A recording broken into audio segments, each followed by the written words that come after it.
Hello guys, have a great day everyone. Ipapakita ko lang po sa inyo po kung ano ang hitsura ng puno ng dates po. Kasi karamihan po dito sa aking mga followers at saka mga subscribers, mga viewers, nagtatanong kung ano ba ang hitsura ng dates. Ito po ang nangyari oh. Ito po ang dates. Bata pa po siya. Tingnan niyo yung puno niya. Parang ano lang, nyog. Sa Bisaya, dai lubi. Yes, meron siyang mga ganito. Palwa sa Bisaya, may mga ganyan siya, tsaka parang mga tinik-tinik pa yung mga dahon niya kung bata pa. So nakikita nyo parang tinik pa siya, 'di ba? Matulis din siya mga guys.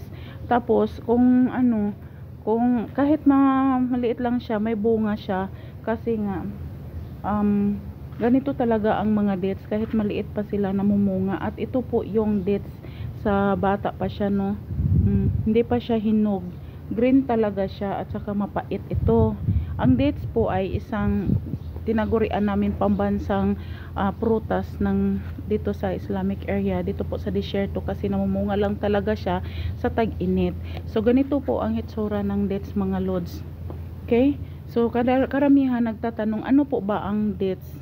Matatamis siya, yes, para siyang asukal, pero hindi siya makadagdag ng sugar content sa ating katawan kasi nga parang medicine siya, para siyang prutas, parang medicine na rin, parang ang namis-tamis niya, tapos pait pa siya pag ganito. Pagka green ito kasi bata pa, kapumumunga pa lang niya, pagka ano nito magiging yellow siya po pag malapit na siyang mahinog. At saka kung hinog na talaga siya, nagiging brown. So ito po yung sinasabi ko sa inyo na ipiplex ko ang ano, ang dates, kasi meron kasing nagtatanong ano po ba ang puno ng dates.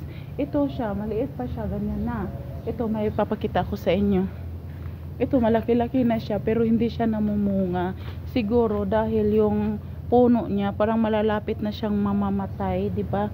O konti na lang ang nakaano niya dito sa lupa. So payat siya, payat. Pero mamumunga naman siya eh. Oo. Pero hindi lang kasi seasons ng mga dates ngayon, na kasi may first batch, may second batch sa dates.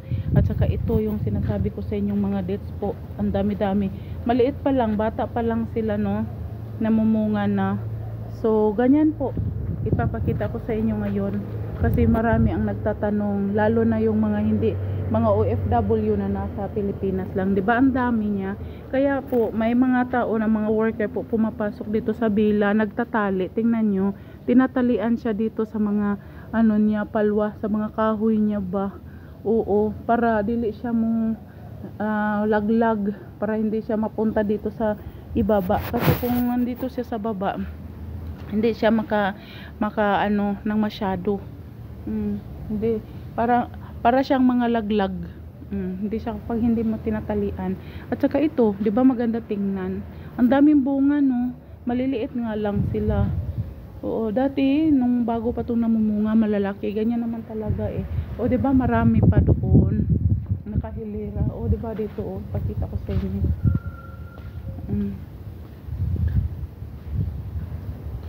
Ito oh, ito. Marami siya, no.